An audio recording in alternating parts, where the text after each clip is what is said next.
Surendra Vats. The diamond Shri Surendra Vats का जन्म हरियाणा के जिंद जिले के एक छोटे से गांव अंचरा खुर्द में सन 1972 में हुआ। पिता श्री जवाहरलाल वत्स सरकारी शिक्षक एवं माता चंद्रकला गृहिणी थी।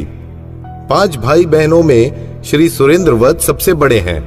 श्री सुरेंद्र वत्स बचपन से ही बहुत महत्वाकांक्षी रहे हैं। श्री सुरेंद्र वत्स ने एमए और बीएड तक की शिक्षा पूरी की और करियर की शुरुआत प्राइवेट स्कूल में शिक्षक के रूप में की, जहां उन्हें मात्र 500 रुपए मासिक वेतन मिलता था। सन 1996 में इन्होंने जिंद शहर में केबल ऑपरेटर के बिजनेस की शुरुआत की। सन 2001 में दोस्त ने पहली बार आरसीएम का प्लान दिखाया। इस बिजनेस में श्री सुरेंद्र वत्स को पैसा, सुरक्षा और समय का महत्व समझ में आया और इन्होंने आरसीएम बिजनेस को करना शुरू कर दिया। उसी वर्ष श्री सुरेंद्र वत्स रॉयल्टी पर पहुंचे। सन 2003 में टेक्निकल पर पहुंचे और आरसीएम की सबसे बड़ी पिन डायमंड को सन 2009 में हासिल किया। आज पूरे भारत के हर राज्य में इनका नेटवर्क फैला हुआ है। पढ़ने, सीखने और सुनने के शौकीन श्री सुरेंद्र वत्स ने पूरे देश में ट्रेनिंग एवं सेमिनार के माध्यम से आरसीएम के लाखों डिस्ट्रीब्यूटर के जीवन स्तर को उठाने में उनकी मदद की। आज यह नेटवर्क इंडस्ट्रीज के जाने माने चेहरे हैं और साथ ही अपने यूट्यूब चैनल में chat with Surendra Vats programme को होस्ट भी करते हैं। इस माध्यम से लाखों लोगों का मार्गदर्शन कर रहे हैं। लोग इन्हें द रियल डायमंड के नाम से पुकारते हैं। जिंदगी में जो सपने कभी देखे नहीं जा सकते थे, इवन अगर भगवान सामने आके ये कहते कि भाई क्या चाहिए आपको बताइए अगले 2-5 साल में, तो जो चीज़ें हम सोच नहीं सकते थे वो इस बिजनेस ने पूरी की है। हमारे फादर साहब ने फर्स्ट जनरेशन में बहुत अच्छा काम करा, एक बिजनेस सेटअप करा और एक नींव बना दी गई। सो ये हमारी जनरेशन की जिम्मेवारी है कि इस नींव पे एक शानदार इमारत बननी चाहिए। मेरे पापा एक सेलिब्रिटी हैं। मेरे पापा जब मीटिंग्स में जाते हैं, लोगों की तालियां नहीं रुकती हैं। इतनी मोटी मोटी मालाएं पहनाई जाती हैं उनके गलों में। लोग स्पेशली उनके पैर छूते हैं एक एज ए रिस्पेक्ट। और मीटिंग्स के बाद ऑटोग्राफ्स लेते हैं। तो this is something that my father has and no father has. इसने जो है आरसीएम में करके बड़ी उन्नति करी, क्योंकि आरसीएम जो था ये एक ईमानदार व्यवसाय का ये था और उसी वजह से ये जो व्यवसाय था इसका अच्छी तरह से फूला फैला। फादर साहब के पास बहुत लेजर टाइम होता है, उनको टाइम फ्रीडम की अपॉर्चुनिटी मिली है बिकॉज ऑफ दिस बिजनेस। तो पापा मेरे साथ मैराथन के लिए जाते हैं, जिम में जाते हैं, बैडमिंटन खेलने जाते हैं। इनफैक्ट हम दोनों इतना घुल मिल जाते हैं कि कभी कभी लोग पूछ लेते हैं कि वो आपके दोस्त कहाँ हैं। सो तो उनको बताना पड़ता है कि दोस्त नहीं है मेरे फादर साहब। डैड हमेशा मोटिवेट करते हैं। हमेशा जब भी हम लोगों को कोई भी दिक्कत आती है तो पापा इज द वन की जो हमें बोलते हैं कि it's okay, it will be fine. Phone की बेल बजी, मैंने फ़ोन उठाया तो फ़ोन श्रीमती जी का था। श्रीमती जी ने पूछा कि आपको मालूम है आज कितनी तारीख है? मैंने कहा मालूम है, 21 नवंबर है और अभी थोड़ी देर में मीटिंग होने वाली है।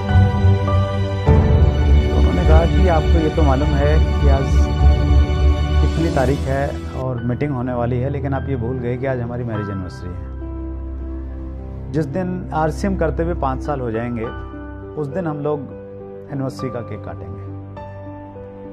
और जिस दिन 5 साल हो गए थे आरसीएम करते हुए उस दिन हम लोग गोवा में थे और गोवा के ताज पैलेस में हम लोगों ने एनिवर्सरी का केक काटा। आज तो जो मैं स्थिति देखती हूँ उसमें हम कभी यही नहीं सोचते कि कितना पैसा कहाँ इन्वेस्ट करना है, तो खुल के इन्वेस्ट करते हैं। ना कभी कोई ऐसी प्लानिंग आती कि खर्च ज़्यादा होएगा कम होएगा, नहीं जितना होगा ठीक है। तो आइए हम आरसीएम के रियल हीरो और रियल डायमंड को अपनी जोरदार तालियों के साथ स्टेज पर आमंत्रित करते हैं। अगर आप किसी अनजान शहर में हैं, आपको यह तो मालूम है कि आपको कहां जाना है, आपका डेस्टिनेशन क्या है, लेकिन आपको रूट मालूम नहीं है। लेकिन अगर आपके पास में स्मार्टफोन है और आप खुद स्मार्ट हैं तो आप अपने फ़ोन में गूगल मैप्स की ऐप डाउनलोड करेंगे और फिर आप डेस्टिनेशन डालेंगे और डेस्टिनेशन जैसे ही आप डालेंगे वो ऐप आपसे पूछेगी कि आप कैसे जाना चाहते हैं। आप पैदल जाना चाहते हैं, आप साइकिल से जाना चाहते हैं, आप बाइक से जाना चाहते हैं, आप कार से जाना चाहते हैं या पब्लिक ट्रांसपोर्ट से जाना चाहते हैं। आप जो भी वाहन इस्तेमाल करेंगे, जो भी माध्यम यूज़ करेंगे वहाँ तक जाने का, वो जीपीएस, उस ऐप का जीपीएस आपको बताएगा कि आप कितने समय बाद वहाँ पे पहुँच सकते हैं। ये बहुत आसान है हर उस व्यक्ति के लिए जिसके पास में स्मार्टफोन है और जिसे मालूम है कि उस स्मार्टफोन को कैसे इस्तेमाल किया जा सकता है। और ये बहुत मुश्किल है हर उस व्यक्ति के लिए जिसके पास में स्मार्टफोन नहीं है, और अगर है तो उसे मालूम नहीं है कि उसे किस प्रकार से ऑपरेट किया जाता है। ठीक इसी तरह से हम सब के पास में भी एक जीपीएस है। एक कोटेशन है, everyone has a GPS, what are you thinking, it will set in your GPS and you will reach there. Repeat कर रहा हूं, everyone has a GPS, what you are thinking that will be set in your GPS and you will reach there. आप जो भी अपने इस GPS में डाल दोगे वो सेट हो जाएगा और आपका जीपीएस उसको वहां पे लेके चला जाएगा। आज मैं उसी जीपीएस के बारे में आपसे बात करना चाहता हूं। मैं शेयर करना चाहता हूं कि वो जीपीएस क्या है और किस प्रकार आपको आपकी मंजिल पर लेके जा सकता है। उस जीपीएस का नाम है right concept marketing RCM business. अगर आपने आरसीएम बिजनेस में कामयाब होना है तो उससे पहले आपको यह तय करना है कि आपका डेस्टिनेशन क्या है। आप इस बिजनेस में क्यों आना चाहते हैं, या आप इस बिजनेस में आ गए हैं तो क्यों आ गए हैं। अगर आपके पास में कोई ठोस कारण नहीं होगा, करने की कुछ खास वजह नहीं होगी, तो आप बहुत जल्दी इसे छोड़ के चले जाएंगे। लेकिन अगर आपके पास में ठोस वजह है, ठोस कारण है, तो आप इसमें जाएंगे और बढ़ते चले जाएंगे। जीपीएस की वैसे तो फुल फॉर्म होती है ग्लोबल पोजिशनिंग सिस्टम, लेकिन मैंने इसको एक नया नाम दिया है और वो दिया है गोल परस्यूएंस सिस्टम। गोल परस्यूएंस सिस्टम यानी एक ऐसा सिस्टम जो आपको आपके गोल तक, आपके लक्ष्य तक, आपके डेस्टिनेशन तक लेके जाने में आपकी वैसे ही मदद करेगा जिस प्रकार से आपके गूगल मैप का जीपीएस आपको अपने डेस्टिनेशन तक लेके जाता है। सो आप तय कीजिए, पहले तय कीजिए कि आप जाना कहां चाहते हैं, आपका डेस्टिनेशन क्या है। फॉर एग्जाम्पल, आपने तय किया कि 5 साल के बाद में आपको बहुत सारा पैसा चाहिए। बहुत सारा पैसा से बात नहीं बनेगी, आपने तय करना पड़ेगा कितना पैसा चाहिए।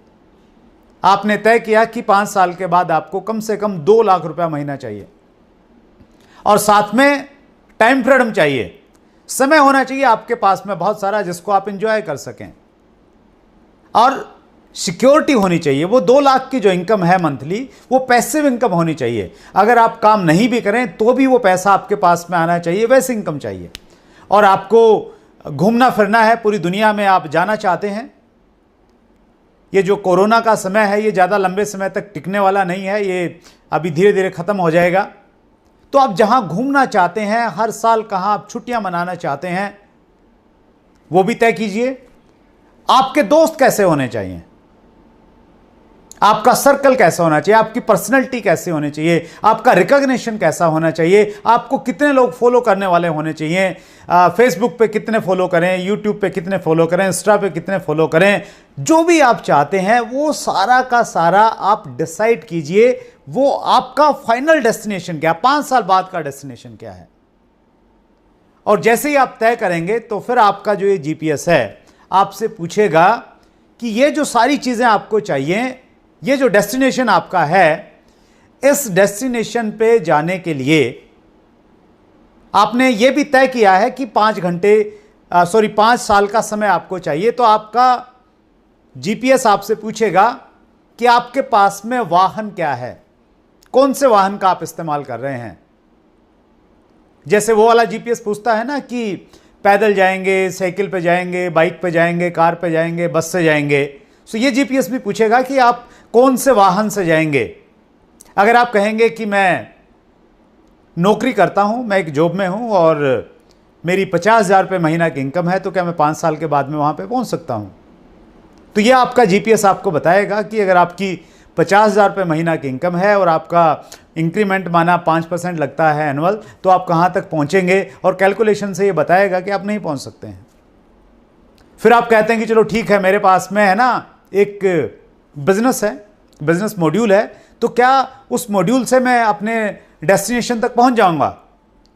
फिर आपका ये जीपीएस बताएगा कि अगर आपके पास में ट्रेडिशनल बिजनेस का कोई मॉड्यूल है, उसमें अगर आप पैसिव इनकम चाहते हैं, उसमें आप हर साल छुट्टियां मनाने के लिए बाहर जाना चाहते हैं, उसमें आप सेलिब्रिटी वाला स्टेटस चाहते हैं, तो संभव नहीं है, ये वाहन भी आपका काम नहीं करेगा।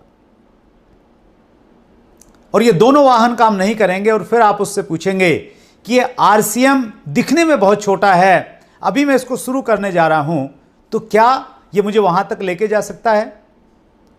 तो शायद आपका जीपीएस आपको बताएगा कि यस, ये डुप्लीकेशन का बिजनेस है, ये आधुनिक सदी का सबसे जबरदस्त बिजनेस होने वाला है, और आरसीएम के जिस प्रकार के प्रोडक्ट हैं, जिस प्रकार का एजुकेशन सिस्टम है, जिस प्रकार की लीडरशिप है, जिस प्रकार की मैनेजमेंट है, अगर आप इस माध्यम का, इस वाहन का इस्तेमाल करेंगे तो आप 5 साल में पहुंच सकते हैं। और अगर आप समझदार हैं और आपको आपके डेस्टिनेशन तक पहुंचाने वाला वाहन अगर मिल गया, तो आप उस पर काम करना शुरू करेंगे। और फिर आपके काम करने के तरीके पे डिपेंड करेगा कि आप अपने डेस्टिनेशन पे 5 साल में पहुंचेंगे। अगर आप बहुत फास्ट हैं तो आप 4 साल में भी पहुंच सकते हैं, शायद 3 साल में भी पहुंच सकते हैं। और अगर आप धीरे चलेंगे तो जरूरी नहीं कि 5 साल में आप पहुंचें, आपको 7 साल भी लग सकते हैं, 10 साल भी लग सकते हैं। और बीच में अगर आप सो जाएंगे, या आप डाउटफुल हो जाएंगे, या आपका झगड़ा हो जाएगा लोगों के साथ में, टीम वर्क नहीं होगा, तो शायद 10, 12, 15 साल भी लग जाएंगे। और अगर आप रास्ता भटक जाएंगे तो फिर शायद ज़िंदगी में कभी पहुंच भी नहीं पाएंगे। सो आज मैं बहुत डिटेल में इस विषय पे आपसे बातचीत करने वाला हूं कि आरसीएम बिजनेस किस प्रकार आपको आपके डेस्टिनेशन तक लेके जा सकता है। वो डेस्टिनेशन कुछ भी आप मान लीजिए, कुछ भी, जो भी आपको चाहिए इस दुनिया में, जो भी चाहिए, हर वो चीज जो पाई जा सकती है एक इंसान के द्वारा, वो आरसीएम बिजनेस आपको दे सकता है। इसलिए मैं इसे कहता हूं ये कंप्लीट पैकेज है, जहां पे बहुत सारा पैसा है, जहां पे टाइम फ्रीडम है, जहां पे सिक्योरिटी है, जहां पे रिकॉग्निशन है, जहां पे घूमने फिरने के मौके हैं, जहां पे आपकी पर्सनैलिटी डेवलप होती है। सो सब कुछ है, लेकिन आपने डिसाइड करना पड़ेगा कि वो क्या है। उसमें जितनी ज़्यादा क्लियरिटी होगी, उतनी जल्दी आपकी डेस्टिनेशन पे पहुंचने की संभावनाएं बढ़ जाएंगी। सो मैं आज इस विषय पे विस्तार से आपसे बातचीत करना चाहता हूं, लेकिन उससे पहले मैं आपको याद दिलाना चाहता हूं कि अगर आपको किसी भी फील्ड में, किसी भी क्षेत्र में अगर कामयाब होना है, एक्स्ट्रा ऑर्डिनरी सक्सेस अगर चाहिए, तो आपके पास में एक विजन होना चाहिए, एक दूरदृष्टि होनी चाहिए। आप दूर का सोचिए कि कुछ समय के बाद में 2 साल, 5 साल, 10 साल, 20 साल, 50 साल के बाद में क्या हो सकता है।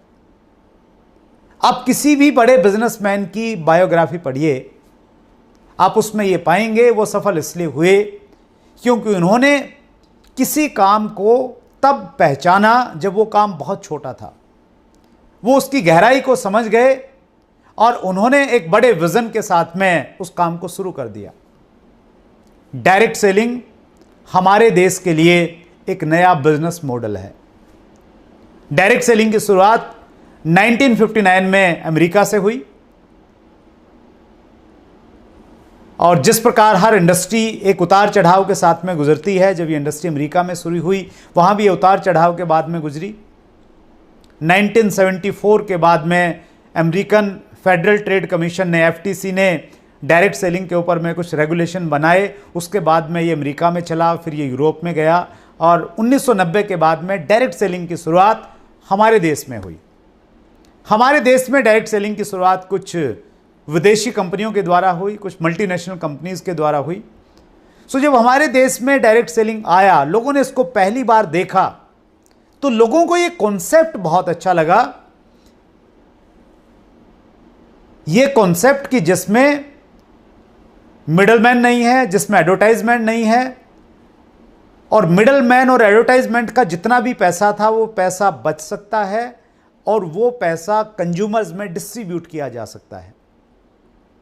सो लोग इसकी तरफ अट्रैक्ट हुए। लोगों ने जब इसको नजदीक से देखा और इसके प्रोडक्ट को देखा, प्रोडक्ट को परचेज किया, लोगों को लगा कि प्रोडक्ट बहुत महंगा है, ये बहुत कॉस्टली है, वो इस्तेमाल नहीं कर सकते, लेकिन उसके बावजूद भी लोगों ने कोशिश की। कॉन्सेप्ट में दम लगा। इसीलिए उस समय जो टूथपेस्ट 15-20 रुपए का लोग खरीदते थे, वो टूथपेस्ट लोगों ने 100 रुपए में खरीदा। गांव में व्यक्ति रहता है, उसके घर में पक्का फर्श नहीं है, कच्चा है, मिट्टी है, उसके बावजूद भी ऐसे ऐसे प्रोडक्ट परचेज किए गए कि जो उसके घर में इस्तेमाल नहीं हो सकते थे, क्योंकि लोगों को ये कॉन्सेप्ट अच्छा लगा।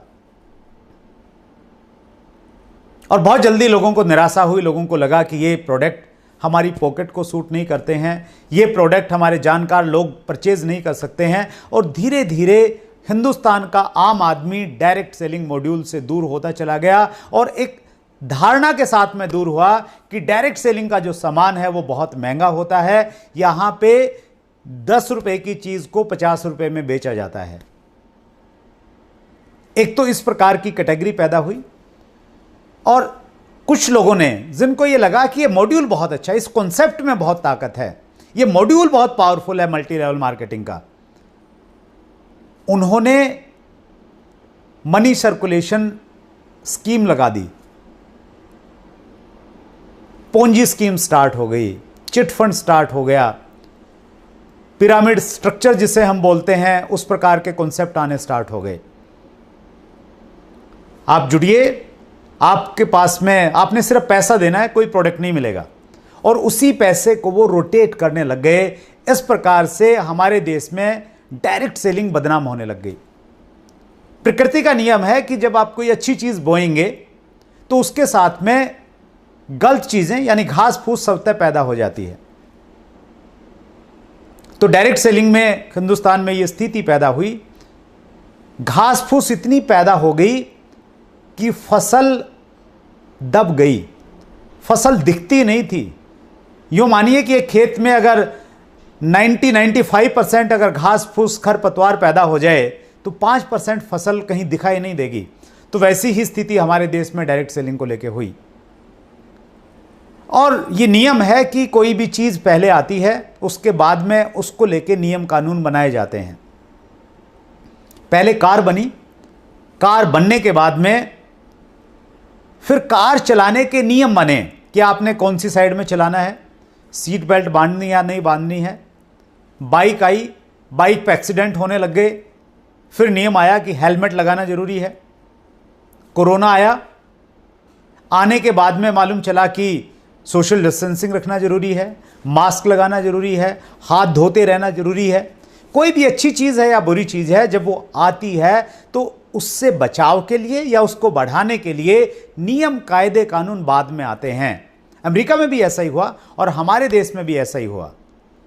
डायरेक्ट सेलिंग को लेके जब मनी सर्कुलेशन का एक भयंकर दौर चल रहा था, 19 नहीं, मैं ये बात कर रहा हूँ 2011-12 की, उस समय डायरेक्ट सेलिंग इंडस्ट्री एक बहुत टफ टाइम से गुजरी।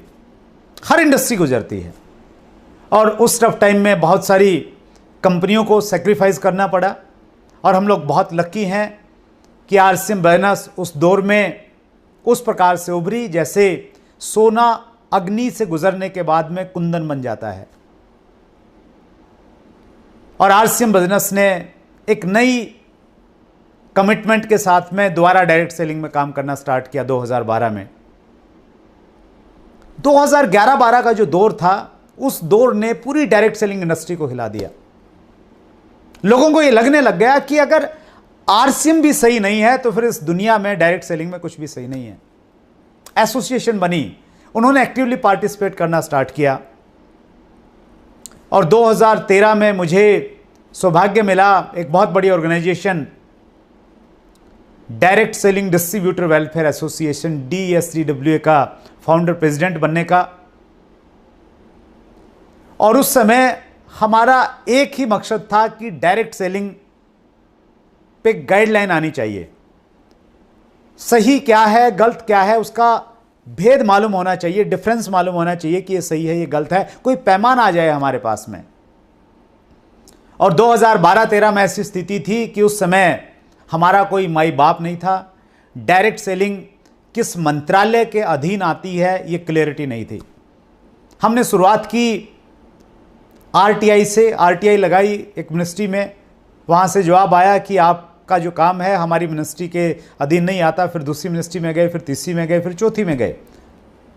और फिर वो जितनी भी RTI थी जिनके जवाब ये थे कहीं कि आपका जो मॉड्यूल है वो हमारी समझ में नहीं आ रहा, या ये मॉड्यूल जो है हमारे मंत्रालय के अधीन नहीं आता। फिर उन सारी RTI को मिला के हमने प्राइम मिनिस्टर में PMO में लगाया। और उसके बाद में एक इंटर मिनिस्ट्रियल कमेटी बनी जिनसे संबंधित ये काम लगता था, जितने मंत्रालयों से, वो सारे मंत्रालय एक साथ में मिले और उनकी कई लंबी मीटिंगें होती रही। मुझे ऐसा ध्यान आ रहा है 1.5 से 2 साल तक इंटरनल मिनिस्ट्रियल कमेटी ने काम किया। और उसके बाद में एक फाइनल परिणाम ये निकला कि डायरेक्ट सेलिंग का बिजनेस कंज्यूमर अफेयर मिनिस्ट्री के तहत आना चाहिए। और कंज्यूमर अफेयर मिनिस्ट्री ने इस पे काम करना स्टार्ट किया। और फिर हमने कंज्यूमर अफेयर मिनिस्ट्री को फॉलोअप करना स्टार्ट किया, खूब सारे फॉलोअप किए। हफ्ते में 2-2 बार हम लोग फॉलोअप करने चले जाते थे। फिर सरकार बदल गई, एक सेक्रेटरी से हम बताते, सेक्रेटरी बदल जाता, कभी डायरेक्टर चेंज हो जाते, एक बहुत लंबी प्रक्रिया चली। और फाइनली 9 सितंबर 2016 को भारत सरकार की कंज्यूमर अफेयर मिनिस्ट्री ने डायरेक्ट सेलिंग के ऊपर में गाइडलाइन जारी कर दी। ये बता दिया कि ये पैरामीटर्स हैं, जो कंपनी इन पैरामीटर्स पे काम करेगी वो सही कंपनी है, लीगल कंपनी है। और जो इन पैरामीटर्स को फॉलो नहीं करेगी वो चिटफंड में आएगी। उसके ऊपर मनी सर्कुलेशन बैनिंग एक्ट 1978 का जो कानून है वो लागू हो जाएगा। गाइडलाइन डायरेक्ट सेलिंग इंडस्ट्री में एक नई उम्मीद लेके आई, एक नई आशा की किरण लेके आई। और जिन्होंने इस गाइडलाइन को इशू किया था, मोहम्मद जाकिर हुसैन साहब डायरेक्टर थे उस समय, हेम कुमार पांडे जी जो सेक्रेटरी थे कंज्यूमर अफेयर मिनिस्ट्री के। मुझे चूंकि उनके साथ में काम करने का मौका मिला और फिर बाद में मुझे मौका मिला उनका इंटरव्यू लेने का, उन दोनों का मैंने इंटरव्यू लिया। और उसमें बहुत डिटेल से उन्होंने बताया कि डायरेक्ट सेलिंग की गाइडलाइन क्या है। आप भी उसको देख सकते हैं। गाइडलाइन से एक पॉजिटिविटी तो क्रिएट हुई, लेकिन जो हमारा एक अल्टीमेट गोल था वो गोल पूरा नहीं हुआ। ये गोल पूरा नहीं हुआ कि कोई ऐसा कानून बने, वो ऐसा कानून नहीं आया कि जो लोग गलत काम कर रहे हैं उनको सजा मिले, क्योंकि गाइडलाइन में सजा का प्रोविजन नहीं है। वो सिर्फ आपको ये बताता है कि आपने ऐसा ऐसा करेंगे तो आप सही हैं, लेकिन आपने गलत किया क्या सजा मिलेगी वो फिर उस कानून में, पर्टिकुलर उस गाइडलाइन में कुछ भी मेंशन नहीं है। सो उसके लिए ज़रूरी थी कानून आए। और फिर हमने फॉलोअप किया रेगुलर। उसका परिणाम ये रहा कि 2019 में कंज्यूमर प्रोटेक्शन बिल 2019 आया है, जो दोनों सभाओं में, राज्यसभा और लोकसभा में पारित हो गया है। इस नए बिल में डायरेक्ट सेलिंग को शामिल किया गया है और बहुत जल्द डायरेक्ट सेलिंग की रूलिंग आ रही है। जब पूरी दुनिया लॉकडाउन में थी अप्रैल में, उस समय हमारी मिनिस्ट्री बहुत सीरियस थी, एक्टिव थी। एक वीडियो कॉल हुई जिसमें जो स्टेक होल्डर्स हैं उनसे बातचीत की गई, पूछा गया कि किस प्रकार की रूलिंग आनी चाहिए, क्या क्या नियम कानून बनने चाहिए। और मैं एसोसिएशन का पार्ट होने की वजह से मैंने भी रिप्रेजेंट किया वहाँ डिस्ट्रीब्यूटर्स को।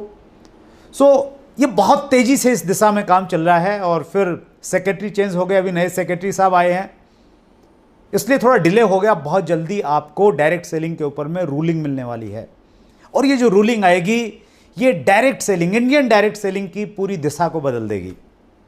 रूलिंग आने के बाद में जितनी भी डायरेक्ट सेलिंग के नाम पे दुकानें चल रही हैं जितने भी लोग महंगा प्रोडक्ट बेच के प्रोडक्ट की आड़ में धोखा दे रहे हैं लोगों को, जितने भी बहरूपिये हैं, वो सब उनके नकाब बाहर आने वाले हैं। और जो अच्छी कंपनियां हैं, जो प्रोडक्ट बेस्ड कंपनियां हैं और जो प्रोडक्ट भी वैल्यू फॉर मनी वाले प्रोडक्ट सेल करती हैं, जिनका मार्केटिंग प्लान इस प्रकार का है, जिसकी कैलकुलेशन में कोई एरर्स नहीं है, जिनके एथिक्स हैं, जिनके पास में प्रॉपर सिस्टम है, वही कंपनियां सरवाइव करेंगी। सो आने वाले समय में आरसीएम बिजनेस एक बहुत बड़ी ताकत के साथ में काम करने वाला है। चूंकि मैं विजन की बात कर रहा हूं, तो आपको यह भी मालूम होना चाहिए कि ये जो इंडस्ट्री है, डायरेक्ट सेलिंग इंडस्ट्री, इसका ग्लोबल टर्नओवर क्या है और इंडिया कहां पे खड़ा है।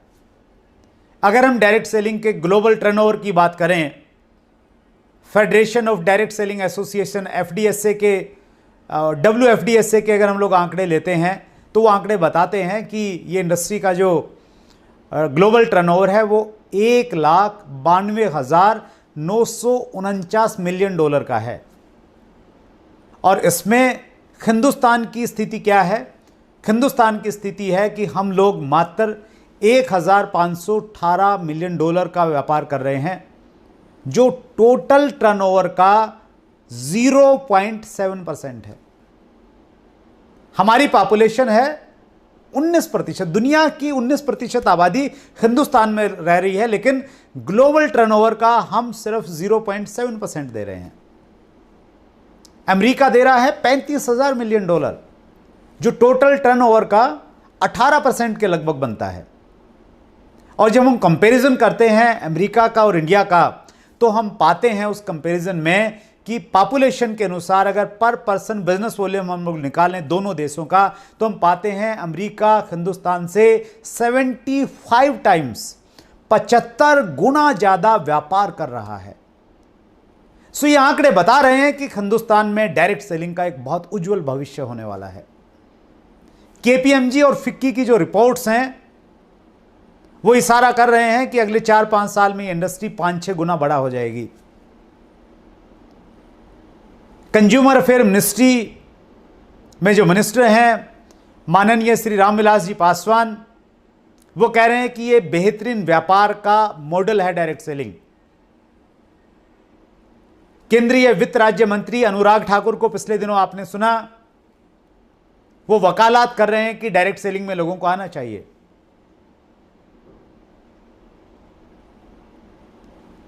मैंने कितने सारे लोगों के इंटरव्यू लिए, हर लीडर, हर महान व्यक्ति बार बार ये कह रहा है कि डायरेक्ट सेलिंग का हिंदुस्तान में भविष्य बहुत उज्जवल है। लेकिन कुछ लोग पता नहीं क्यों अब भी इंतजार कर रहे हैं। शायद उनको लगता है कि प्रधानमंत्री मोदी एक दिन उनको उनके खुद के नाम से एक लेटर लिखेंगे और उनसे कहेंगे कि भैया आ जाओ, अच्छे दिन अगर लाने हैं तो डायरेक्ट सेलिंग से आ सकते हैं।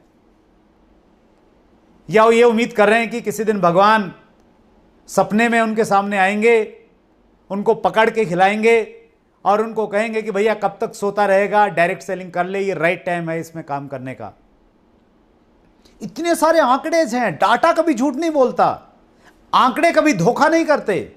हो सकता है किसी व्यक्ति ने डायरेक्ट सेलिंग के नाम पे आपसे धोखा कर लिया हो, 5-7-10 हजार रुपए का आपका नुकसान करवा गया हो, लेकिन ये डाटा देखिए, ये आंकड़े देखिए, ये आंकड़े कह रहे हैं कि आने वाले समय में हिंदुस्तान में डायरेक्ट सेलिंग बहुत तेजी के साथ में बढ़ने वाली है। आप रॉबर्ट T. कियोसाकी को पढ़िए, ग्लोबल लीडर हैं, इस चीज के बारे में हमेशा लिखते हैं कि आने वाला समय किस चीज का है, बिजनेस के ट्रेंड्स किस प्रकार से चेंज होने वाले हैं। Robert T. कियोसाकी ने किताब लिखी है 21वीं सदी का व्यवसाय, और वो 21वीं सदी का व्यवसाय network marketing, direct selling, multi level marketing को बोल रहे हैं। सो सही समय है इस इंडस्ट्री में काम करने का, और अगर काम कर रहे हैं आप तो सीरियसली इसको लेने का। अगर आप सीरियस नहीं होंगे तो फिर आपको सीरियस इनकम भी नहीं मिलेगी, अगर आप सीरियस होंगे तो फिर सीरियस चीजें आपको मिल सकती हैं। सो ये तो तय हो गया कि आने वाला समय डायरेक्ट सेलिंग का है। अब प्रश्न ये है कि डायरेक्ट सेलिंग में बहुत सारे ऑप्शंस हैं, बहुत सारी अपॉर्चुनिटीज हैं, किस अपॉर्चुनिटी के साथ में हमें जुड़ना चाहिए। क्योंकि आज का ये programme unique education system YouTube channel के माध्यम से आपके पास में पहुंच रहा है। और मैं आपसे कहना चाहता हूं कि अब तक अगर आपने इस चैनल को सब्सक्राइब नहीं किया है तो आप इसे सब्सक्राइब जरूर कीजिए, ताकि हर नोटिफिकेशन आपके पास में आती रहे और विजन आपका क्लियर होता रहेगा अगर आपके पास में इस प्रकार की इंफॉर्मेशन लगातार आती रहेंगी तो। हम बातचीत कर रहे हैं कि जब बहुत सारे ऑप्शंस हैं, बहुत सारी अपॉर्चुनिटीज हैं मार्केट में, तो उस समय आपको क्या करना चाहिए, आपको कौन सी कंपनी जुड़नी चाहिए। स्पेशली अगर आप इस प्रोग्राम को लाइव देख रहे हैं और पहली बार देख रहे हैं, आपको किसी ने आमंत्रित किया है, मैं कुछ पैरामीटर्स आपके साथ में शेयर करना चाहता हूं, कुछ आंकड़े बताना चाहता हूं, कुछ फैक्ट बताना चाहता हूं, हवा में बात नहीं करना चाहता। वाई आरसीएम, आरसीएम ही क्यों करना चाहिए? सबसे पहला point, reasonable and quality products. हमारी जो सबसे बड़ी जो ताकत है, जो हमारा यूनिक सेलिंग पॉइंट है, यूएसपी है, वो है हमारे प्रोडक्ट्स। दो चीजों का कॉम्बिनेशन, क्वालिटी है इंटरनेशनल लेवल की और रेट्स हैं लोकल मार्केट वाले। ये दुर्लभ संगम है, आपको कहीं नहीं मिलेगा। डायरेक्ट सेलिंग के नाम पे या तो आपको कूड़ा कचरा वाले प्रोडक्ट मिलेंगे, और या अगर मिलेंगे तो उनके रेट्स इतने ज्यादा हैं कि आपको खरीदने के लिए बैंक लोन लेना पड़ेगा। और एक प्रोडक्ट नहीं है, रेंज है प्रोडक्ट्स की। एफएमसीजी की फुल रेंज है, फूड सप्लीमेंट की फुल रेंज है, न्यूट्रीचार्ज जैसा बेहतरीन ब्रांड है आपके साथ में। हरित संजीवनी के नाम से एक बहुत बड़ी एग्रीकल्चर प्रोडक्ट्स की रेंज हमारे पास में है। अगर आप हेल्थ को लेके कॉन्शियस हैं तो हेल्थ गार्ड नाम के हमारे पास में पहले ऑयल था, अब गाम ओरिजिनल आ गया, और भी बहुत सारे प्रोडक्ट आ रहे हैं।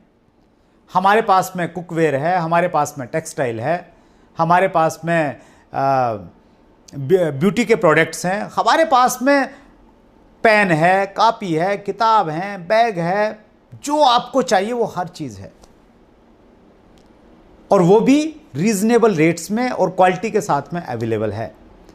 जो गवर्नमेंट की गाइडलाइंस हैं, गाइडलाइंस साफ तौर से कह रही हैं, इंडिकेट कर रही हैं हर कंपनी को कि आपका जो प्रोडक्ट है वो कस्टमर के लिए वैल्यू फॉर मनी होना चाहिए।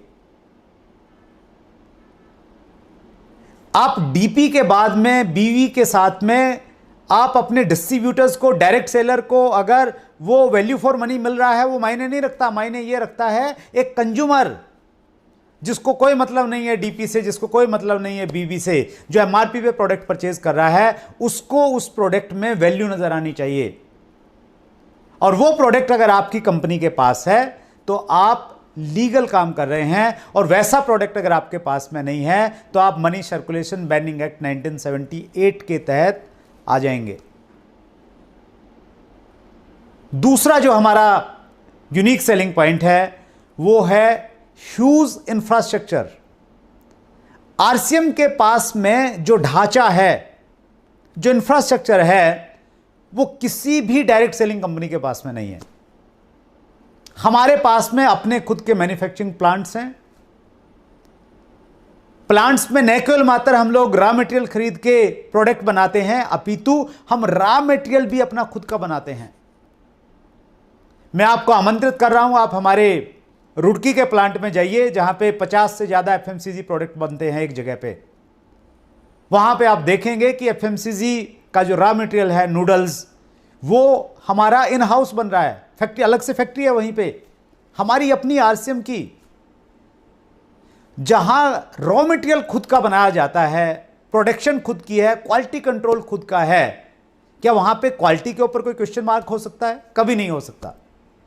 हमारे पास में अपने डिपोज हैं, अपने खुद के, अपनी खुद की प्रॉपर्टी में, और एक दो नहीं है, 100 से ज्यादा हैं। 10,000 के लगभग हमारे सेंटर्स हैं, छोटे बड़े मिला के। और पिकअप सेंटर्स पे हम लोग बहुत तेजी के साथ में काम कर रहे हैं। वंडर वर्ल्ड और वंडर वर्ल्ड क्विक करके दो एक नए सेगमेंट आ रहे हैं, जिसकी वजह से पूरे पिकअप सेंटर्स का काया जो उनका स्वरूप है वो पूरा का पूरा बदलता हुआ आप देखेंगे। कंपनी बहुत सीरियस है पर्टिकुलर इस सेगमेंट के ऊपर में। सो जो इंफ्रास्ट्रक्चर आपको मिल रहा है, आरसीएम डिस्ट्रीब्यूटर को मिल रहा है, बगैर किसी इन्वेस्टमेंट के मिल रहा है। आप बिजनेस कीजिए जम्मू कश्मीर में, या बिजनेस कीजिए तमिलनाडु में, बिजनेस कीजिए गुजरात में, या बिजनेस कीजिए आप आसाम में, आपको बगैर किसी इन्वेस्टमेंट के ये इतना बड़ा इंफ्रास्ट्रक्चर मिल रहा है, किसी के पास में नहीं है। तीसरी जो हमारी स्ट्रेंथ है, और वो बहुत बड़ी स्ट्रेंथ है, वो हैं हमारे विजनरी फाउंडर।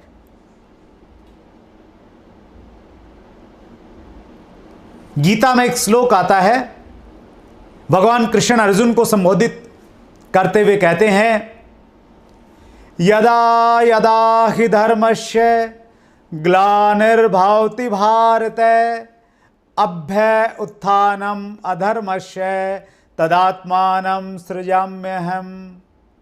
वो कहते हैं, अर्जुन, जब जब इस धरती पे अंधकार और अत्याचार बढ़ेगा, अधर्म बढ़ेगा, तब तब मैं धर्म की रक्षा करने के लिए मानव के रूप में अवतार लूंगा और इस धरती में धर्म का प्रचार करूंगा, अंधकार को दूर करूंगा।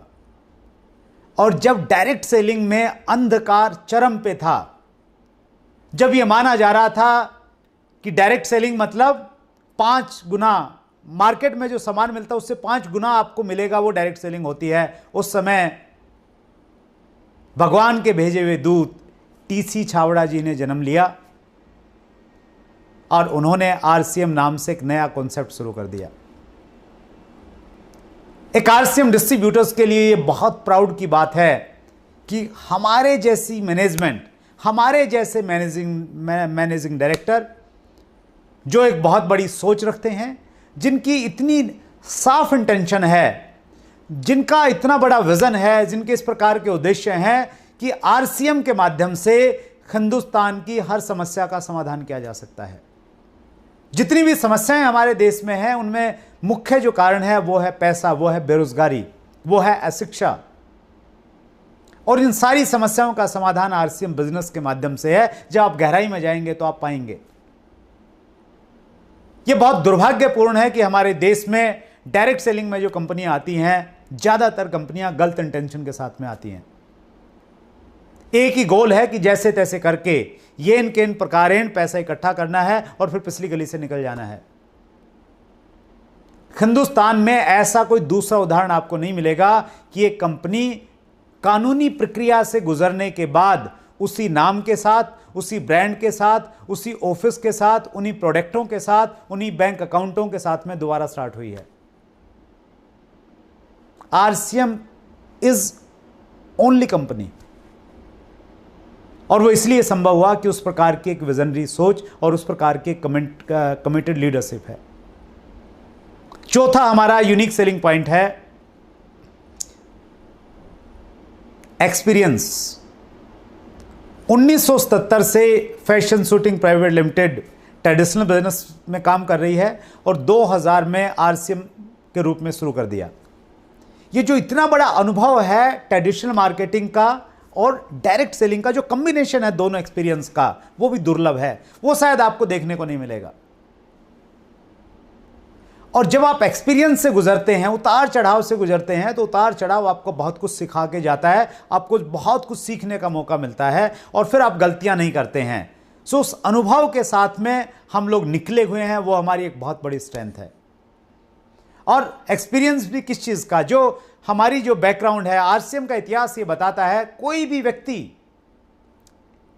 1.5 करोड़ के लगभग लोगों ने आज तक आरसीएम बिजनेस को ज्वाइन किया है। एक भी व्यक्ति, एक सिंगल व्यक्ति ऐसा नहीं कहेगा कि कंपनी ने मेरे 2 रुपए रख लिए।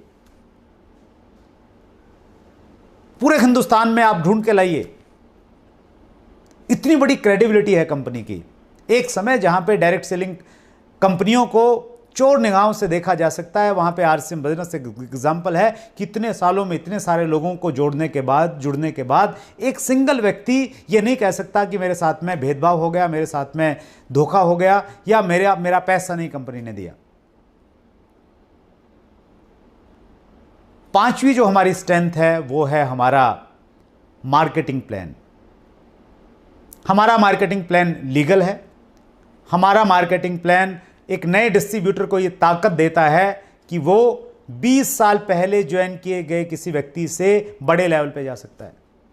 ये पिरामिड स्ट्रक्चर नहीं है कि जो पहले आएगा वही पाएगा। आज ऐसे हजारों लाखों एग्जाम्पल हैं कि जो लोग बाद में आए उन्होंने बड़ी तेजी से काम किया और वो सबसे आगे निकल गए, क्योंकि मार्केटिंग प्लान की ताकत है। आरसीएम के मार्केटिंग प्लान में कोई कैलकुलेशन एरर नहीं है। आरसीएम का मार्केटिंग प्लान गाइडलाइन का 100% पालन करता है।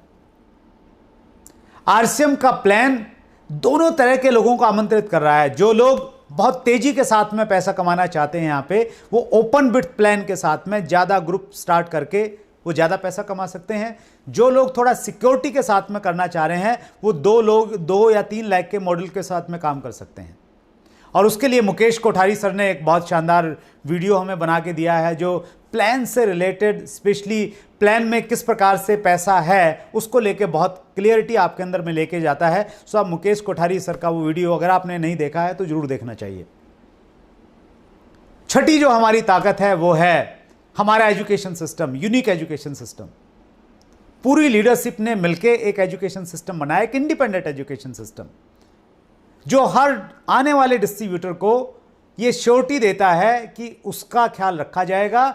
अगर कोई व्यक्ति उसको छोड़ के चला गया, जिसने ज्वाइन करवाया था वो छोड़ के चला गया, तो उससे घबराने की जरूरत नहीं है। वो यूनिक एजुकेशन सिस्टम से जुड़ जाएगा, ऑटोमेटिक जुड़ेगा, बाय डिफॉल्ट जुड़ेगा, और ये एजुकेशन सिस्टम उसको एजुकेट करेगा, उसको गाइड करेगा, उसकी काउंसलिंग करेगा, उसके लिए मीटिंग करेगा, सेमिनार करेगा, ट्रेनिंग करेगा, वर्कशॉप करेगा, हर वो चीज़ करेगा जो उसको उसके डेस्टिनेशन तक लेके जाने के लिए ज़रूरी है। हमारा चैनल है यूनिक एजुकेशन सिस्टम का, यूट्यूब चैनल है और वेबसाइट है। ऐप बहुत जल्दी आपको देखने को मिलने वाली है। सो आप हमेशा, अगर आपको लग रहा है कि आपके प्लाइन आपको उस प्रकार से सपोर्ट नहीं कर रहे हैं, सो यूनिक एजुकेशन सिस्टम को आप मत भूलिए, इससे कनेक्टेड रहिए किसी न किसी रूप में। ये जो 6 चीज़ें हैं ना, ये जो 6 यूनिक सेलिंग पॉइंट्स हैं, ये चीख चीख के और चिल्ला चिल्ला के ये कह रहे हैं, नॉर्थ और साउथ, ईस्ट और west, RCM is the best, RCM is the best. इससे बढ़िया कंपनी आपको शायद नहीं दिखेगी। और इसीलिए आज के टाइम में, स्पेशली जब कानून में रूलिंग आ रही है डायरेक्ट सेलिंग के ऊपर में, इस समय जब कोरोना के टाइम में, लॉकडाउन के टाइम में पूरा हिंदुस्तान बंद था, उस समय आरसीएम के सेंटर खुले हुए थे। आरसीएम ने यह दिखा दिया कि कुछ भी बंद हो जाएगा लेकिन आरसीएम बंद नहीं होगा। उस समय में, इस कठिन समय में भी जब आरसीएम 2 ऐसे प्रोडक्ट जिनकी इमीडिएट रिक्वायरमेंट पैदा हुई, मास्क और हैंड सैनिटाइजर, वो उस लॉकडाउन के टाइम में जब कंपनियां, फैक्ट्रियां बंद थी, वो प्रोडक्ट लेके आ सकता है। उस आरसीएम बिजनेस को आप हल्के में मत लीजिए। आप अगर आरसीएम बिजनेस को 2004 और 5 से अगर जानते हैं तो आप सिर्फ जानते हैं, पहचानते हैं, लेकिन आप इसको गहराई को शायद आपने नहीं देखा है। आप मौजूदा समय में 2020 और 2025 के चश्मे के साथ आरसीएम बिजनेस को देखेंगे तो आरसीएम बिजनेस आपको किसी दूसरे रूप में नजर आएगा। सो यहां मैं ये कहना चाहता हूं कि आपके पास में दुनिया की सबसे बेहतरीन कंपनी है, ये लकीली आपको मिली है। कोई भी व्यक्ति जब पहली बार किसी कंपनी के साथ में जुड़ता है, जरूरी नहीं है कि उसको सही कंपनी मिलेगी। वो ज़्यादातर गलत कंपनी में चला जाता है, क्योंकि उसको मालूम नहीं है बेचारे को क्या सही है, क्या गलत है, क्या मार्केटिंग प्लान होता है, क्या प्रोडक्ट होता है, गाइडलाइंस क्या हैं, रूलिंग जो आने वाली है, नहीं आने, कुछ नहीं मालूम उसको। उसको जो बता दिया जाता है उसके लिए वही सही है। वो एक छोटे बच्चे की तरह होता है, और कुछ समय के बाद उसको मालूम चलता है कि वो शायद गलत कंपनी में आ गया है। वहाँ तो मनी सर्कुलेशन होता है, वहाँ कुछ एथिक्स नहीं है, वहाँ कुछ ऐसा सिस्टम है कि भेदभाव किया जाता है, और तब तक शायद उसके लिए देर हो जाती है। फिर वो दूसरी कंपनी में जाता है, शायद फिर वहाँ उसके साथ में ऐसा होता है। और ऐसा इसलिए होता है कि हिंदुस्तान में चूँकि नियम कानून नहीं थे अब तक, ज़्यादातर कंपनियाँ सही तरीके से काम नहीं कर रही हैं। कुछ ही कंपनियां हैं जो सही तरीके से काम कर रही हैं। आप लक्की हैं, आप सौभाग्यशाली हैं, ऊपर वाले की आपके ऊपर में बहुत बड़ी मेहर है कि आपको आरसीएम बिजनेस सही समय पे सही लोगों के द्वारा मिल गया है। इसको गंभीरता के साथ में लीजिए। ये वो जीपीएस है जो आपको आपके डेस्टिनेशन तक लेके जा सकता है। जरूरत है कि आपने तय कर लें आप कि आपको RCM बिजनेस से क्या चाहिए, उसमें क्लियरिटी अगर आप है तो आप तेजी के साथ में उसकी तरफ बढ़ेंगे। व्हीकल डेस्टिनेशन आपने चूज किया, माध्यम RCM बिजनेस है। अब आपने करना क्या है, इस रास्ते पे जब आप चलेंगे बीच में आपको क्या क्या करते हुए जाना है, कुछ चीजें मैं आपके साथ में शेयर करने वाला हूं। सबसे पहला काम, उससे पहले मैं एक चीज और बताना चाहता हूं, आपका RCM ज्वाइन कर लेना यह कोई गारंटी नहीं देगा कि आप बहुत बड़े लेवल पे पहुंच जाएंगे और आप इस बिजनेस को लीड करेंगे और आप लाखों लोगों के रोल मॉडल बनेंगे। चूंकि RCM बिजनेस में ज्वाइन करने में कुछ लगता नहीं है तो इसको छोड़ने में भी कुछ लगता नहीं है। आपको सिद्ध करना पड़ेगा, ये शो करना पड़ेगा कि आप इस बिजनेस को लेके सीरियस हैं, गंभीर हैं। आपने इसको गंभीरता के साथ में करना शुरू कर दिया है और उस गंभीरता के कुछ पैमाने हैं, उन पैमानों पे अगर आप खरा उतरेंगे तो आपकी अपलाइन के जो लोग हैं वो मान लेंगे कि आप सीरियस हैं और वो आपको सीरियसली फॉलो करना शुरू करेंगे। पहला पैमाना है डायमंड क्लब। डायमंड क्लब करने के लिए आपको 5000 बिजनेस वॉल्यूम का प्रोडक्ट परचेज करना है, ऐसा प्रोडक्ट जो हर घर की जरूरत है और कोई लिमिटेशन नहीं है कि आप यही प्रोडक्ट परचेज करेंगे। एक बहुत बड़ी श्रृंखला है, बहुत बड़ी रेंज है, उस रेंज में से कोई भी प्रोडक्ट आप चूज कर सकते हैं। और अगर आप लगातार 12 महीने तक इन प्रोडक्ट को इस्तेमाल करेंगे तो आपको 2 दिन का एक स्पेशल ट्रेनिंग मिलता है TC छावड़ा जी के द्वारा। RCM वर्ल्ड जो एक बहुत बड़ा कैंपस है, हिंदुस्तान की डायरेक्ट सेलिंग का सबसे बड़ा कैंपस अगर है किसी कंपनी का तो RCM वर्ल्ड है, वो आपको जरूर देखना चाहिए। वहां पे आपको रिकमेंडेशन मिलेगी RCM वर्ल्ड में और ये बहुत सारे बेनिफिट्स हैं। सो डायमंड क्लब आपका करना ये बताएगा कि आपने इस बिजनेस को गंभीरता से करना शुरू कर दिया है। और गंभीरता का जो दूसरा पैमाना है वो है अपनी दुकान खोलना। अपनी दुकान खोलने का मतलब आपने बाजार में जाके दुकान नहीं खरीदनी है, आपने अपने घर पे RCM के प्रोडक्ट्स का सुंदर सा एक डिस्प्ले करना है। अगर आप ऐसा करेंगे तो अपनी दुकान आपके घर में खुल गई है और आपने अपनी अपलाइन को संदेश दे दिया है कि आप बहुत सीरियस हैं इस बिजनेस को लेके। RCM बिजनेस ने अब तक जो कहा है वो करके दिखाया है। RCM बिजनेस में जिस समय केवल मात्र पैंट पीस था और फिर शर्ट आ गया था कुछ समय के बाद में, उस समय RCM बिजनेस के भीष्म पिता, हम सब के गुरुदेव BC छावड़ा जी स्टेज से चीख चीख के चिल्ला चिल्ला के कहते थे कि 1 करोड़ लोगों को यह कपड़ा पहनाना मेरा लक्ष्य है। और जब आप इस प्रकार की कमिटमेंट करते हैं, पब्लिकली अनाउंस करते हैं, तो कमिटमेंट करते ही 4-5 और सी हैं वो ऑटोमेटिक आपके साथ में कनेक्ट हो जाती हैं। कमिटमेंट आप करेंगे तो ऑटोमेटिक आपके अंदर क्रेज आ जाएगा। क्रेज आते ही आपके अंदर क्रिएटिविटी आएगी, फिर कॉन्फिडेंस आएगा, फिर कैपेबिलिटी आएगी और फिर आप अपने लक्ष्य को अचीव कर लेंगे। सो BC सर की उस कमिटमेंट से हम सब के अंदर एक क्रेज, क्रिएटिविटी, कमिटमेंट और कॉन्फिडेंस आया और इतिहास गवाह है कि हमने 1.5 करोड़ लोगों को RCM बिजनेस ज्वाइन करवाया और जिसमें 1 करोड़ से ज़्यादा लोग तब ज्वाइन हुए जब RCM में ज्वाइनिंग के लिए केवल मात्र एक प्रोडक्ट था, पैंट और शर्ट। अब BC सर ने उद्घोष किया है इस लॉकडाउन के टाइम पे कि हिंदुस्तान के 1 करोड़ घरों में हम RCM का प्रोडक्ट रखेंगे, अपनी दुकान खुलाएंगे। वो प्रोडक्ट जिसका इस्तेमाल करने से न केवल मात्र उस व्यक्ति को अच्छा स्वास्थ्य मिलेगा जिसके घर में वो प्रोडक्ट रखा है, अपितु उस प्रोडक्ट को रखने से देश की इकोनॉमी बढ़ेगी।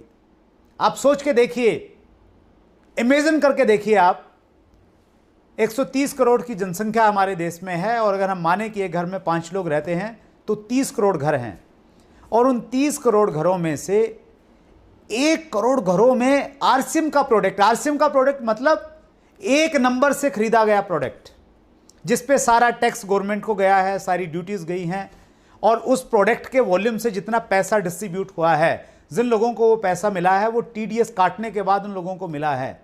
जब इकोनॉमी में इतना बड़ा टर्नओवर आरसीएम बिजनेस के थ्रू एक नंबर में आएगा, हमारे देश की इकोनॉमी किस प्रकार से ग्रो कर सकती है। ये मेरे लिए एक टारगेट नहीं है, ये मिशन है, और ये मिशन पूरी लीडरशिप ने स्वीकार किया है। और आइए आप भी इस मिशन का हिस्सा बन जाइए। और जो एपीजे कलाम साहब का जो सपना था कि हम हिंदुस्तान को विकासशील भारत के रूप में नहीं, हम एक विकसित भारत के रूप में देखना चाहते हैं, ये 1 करोड़ दुकानें, 1 crore product display centres APJ Kalam साहब के उस सपने की तरफ हिंदुस्तान को लेके जाने वाले हैं। सो 2 काम आप करेंगे तो आपकी सीरियसनेस मालूम चलेगी। आपने नेटवर्क बनाना है, आप यहां पे आएंगे क्योंकि नेटवर्क मार्केटिंग है, बड़ा नेटवर्क बनेगा, उस नेटवर्क के थ्रू मार्केटिंग होगी तो आपके पास में पैसा आएगा। प्रश्न यह है कि नेटवर्क कैसे बनाया जाए। समय की लिमिटेशन है, बहुत ज़्यादा बात नहीं की जा सकती, लेकिन एक बात मैं कहना चाहता हूं, अगर आप सीरियस हैं नेटवर्क बनाने के लिए, आपको देश के कोने कोने में बिजनेस फैलाना है, आप चाहते हैं कि आप खूब सारे प्रोडक्ट की रिटेलिंग करें, अगर आप चाहते हैं कि आपके ग्रुप में बहुत सारे लोग प्लान दिखाने वाले हों, अगर आप चाहते हैं कि आपके पास में प्रोस्पेक्ट्स की लिस्ट कभी ख़त्म नहीं हो, अगर आप चाहते हैं कि जिसको भी फॉलोअप किया जाए वो व्यक्ति ज्वाइन करे, और जो ज्वाइन करे वो प्रॉपर सही तरीके से स्टार्टअप करे, ये सारे काम अगर आप चाहते हैं, इन सभी तालों की एक चाबी है, और उस चाबी का नाम है 6 बेसिक, 6 बुनियादी काम। वो मैं आपको नहीं बताऊंगा, वो जो 6 बुनियादी काम हैं वो आपका रॉयल्टी चीवर आपको बताएगा। आप इस वीडियो के तुरंत बाद में अपने अपलाइन रॉयल्टी चीवर को ढूंढिए वो कौन है, और उससे पूछिए कि मुझे 6 बेसिक बता दीजिए, क्योंकि मुझे बड़ा नेटवर्क बनाना है, क्योंकि जो मेरा डेस्टिनेशन है वो मैंने तय कर लिया है, और मैं अपनी डेस्टिनेशन पे जल्दी पहुंचना चाहता हूं। मैं 5 साल का टाइम नहीं लेना चाहता हूं, मैं 4 या 3 साल में पहुंचना चाहता हूं, क्योंकि मेरे अंदर उस प्रकार की आग है। अब बहुत हो गया है, मुझे जल्दी पहुंचना है। सो आपका अपलाइन आपको वो 6 बेसिक बताएगा, आप उस पर काम करेंगे तो आप अपने डेस्टिनेशन की तरफ तेजी के साथ में बढ़ना शुरू कर देंगे। सो आरसीएम एक अलग तरह का जीपीएस है, ये ग्लोबल परस्यूएंस सिस्टम है, गोल परस्यूएंस सिस्टम है, जो आपको आपके लक्ष्य की तरफ ले जाने में आपकी सहायता करता है। आप गोल बनाइए, काम कीजिए, बड़े विजन के साथ में काम कीजिए, दुनिया की बेस्ट कंपनी के साथ में है, दुनिया के सबसे बेहतरीन एजुकेशन सिस्टम के साथ में आप जुड़े हैं, बस अपनी सीरियसनेस और अपनी कमिटमेंट थोड़ी सी बढ़ा लीजिए। लास्ट में एक स्टोरी के साथ में अपनी बातचीत खत्म करना चाहता हूं। एक बार एक व्यक्ति था, उसको स्वप्न में भगवान दिखाई दिए, और भगवान ने कहा कि तुम सुबह ब्रह्म मुहूर्त में उठ के पास में जो नदी बहती है उस नदी के किनारे जाना, उस नदी पे तुम्हें बहुत सारे पत्थर मिलेंगे, उन पत्थरों में से जो गर्म पत्थर होगा, बहुत सारे पत्थर होंगे लेकिन एक गर्म पत्थर होगा, उस गर्म पत्थर को उठाना, और उस पत्थर को हाथ में लेके तुम जो भी मांगोगे वो तुम्हें मिल जाएगा। वो व्यक्ति बहुत आध्यात्मिक किस्म का व्यक्ति था, इसलिए भगवान ने उसको दर्शन दिए थे, और वो ब्रह्म मुहूर्त में सुबह सुबह जल्दी 3 साढ़े 3 बजे उठा, नदी किनारे गया और जाके देखा बहुत सारे पत्थर पड़े हुए हैं। उसकी आंखों की चमक जो है वो बढ़ गई, उसको लगा कि भगवान ने जैसा कहा था बिल्कुल सही है, और उसने बड़े उत्साह के साथ में एक पत्थर को उठाया, उसको फील किया, वो ठंडा पत्थर था, और उसने उस पत्थर को नदी में फेंक दिया। फिर दूसरे पत्थर को उठाया, उसको फील किया, वो भी ठंडा पत्थर था, उसको भी नदी में फेंक दिया। फिर तीसरा पत्थर उठाया, उसे फील किया, चौथा पत्थर उठाया, 5वां पत्थर उठाया, 6ठा पत्थर उठाया, 7वां, 8वां, 9वां, 10वां, और इस प्रकार उसने 100 पत्थर उठाए। 100 के 100 ठंडे थे, सबको नदी में फेंक दिया। फिर तेजी के साथ में उठाए, 1000 पत्थर उठाए, सबके सब ठंडे थे। अब उसको ये लगने लग गया कि ये सारे पत्थर ठंडे हैं। अब वो उठाता और तुरंत नदी में फेंक देता। अब वो इतनी तेजी से उठा के फेंकने लग गया कि उसने महसूस करना भी बंद कर दिया, और इसी दौरान एक पत्थर उसने उठाया, नदी में फेंका, और फेंकते ही उसको एहसास हुआ, उसके हाथ की गर्मी ने बताया कि ये पत्थर गर्म पत्थर था, लेकिन वो पत्थर नदी में जा चुका था। अब उसके पास में अफसोस करने के सिवाय कुछ नहीं बचा था। आरसीएम बिजनेस एक गर्म पत्थर है, ये आपको वो सब कुछ दे सकता है जो आप तक आपने कभी सोचा होगा। बस जरूरत है इसकी गर्मी को पहचानने की, जरूरत है सही तरीके से सिस्टम के साथ में काम करने की। एक बार फिर आप सबका बहुत बहुत धन्यवाद, आपने जिस प्रकार आज के इस प्रोग्राम को बड़े ध्यान से देखा है, नीचे कमेंट किए हैं। Thank you very much.